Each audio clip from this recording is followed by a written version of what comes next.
Dobbs versus Jackson Women's Health Organization. The case involving Mississippi's pro-life law brought an end to federal legalized abortions last week. The issue of abortion in America now returns to the state level.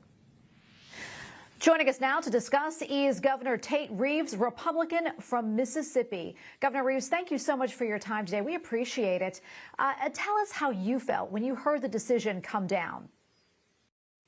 Well, thank you for having me on, Tracy. I was ecstatic. This is a moment that many in the pro-life movement have worked for almost 50 years. And for Mississippi to lead the way in a case that overturns Roe versus Wade really made me even prouder to be a Mississippian.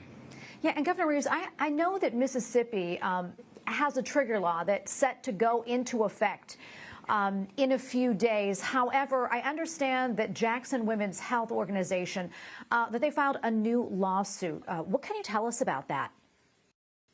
Yeah, that's exactly right. The way in which the trigger law works in Mississippi is that the Attorney General has to certify that Roe v. Wade has in fact been overturned, which she did yesterday, and then it goes into effect 10 days thereafter. Jackson Women's Health Organization, the exact same group that sued us on our 15-week ban, that made it to the Supreme Court, that ultimately helped overturn Roe v. Wade, has filed another lawsuit in state court claiming a state court opportunity. And so hopefully our Mississippi Supreme Court will hear this case very soon, throw it out, and our trigger law can go into effect in short order. And Governor, what type of impact does that have right now, if any? Well, obviously the current situation is that you cannot. The abortion clinic hopefully is looking to be shut down. We're ending abortion in Mississippi because our trigger law actually only allows for abortions in the case of rape or the life of the mother. And so I anticipate that will go into effect unless the court intervenes and chooses not to allow it to do so. Yeah, and speaking of moms, I'm curious, how does your state plan to support mothers and children and continue to cultivate a culture of life? Well, that's such an important question, and it's what I've been saying now, not just for the last day or two, but for the last several months as we've contemplated Roe being overturned. For us, it's never been about simply winning a court case.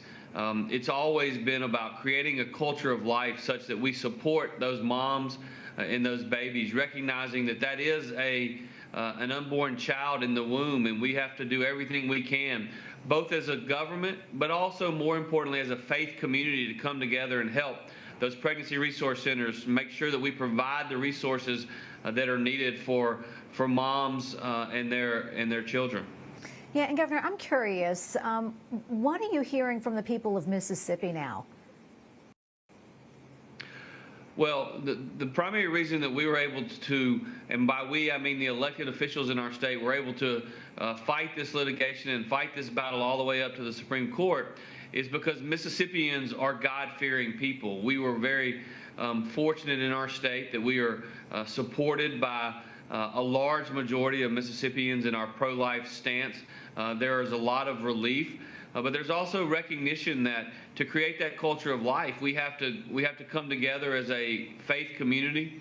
We have to come together as leaders, and we have to work to make sure that we are doing everything in our power to make sure that the resources that are needed by those that find themselves sometimes in an unfortunate situation or one that they did not plan, to make sure that we are helping provide the resources that they need. And we have about 30 seconds or so left, so not a whole lot of time. But I'm wondering, Governor, I want to give you the last word here. Any final thoughts? Well, all I can tell you is that we believe very strongly that we were put in this position to fight this battle because that's what's God's will, and to Him be the glory. Absolutely. Amen. Thank you so much, Governor, for your time today. We appreciate it.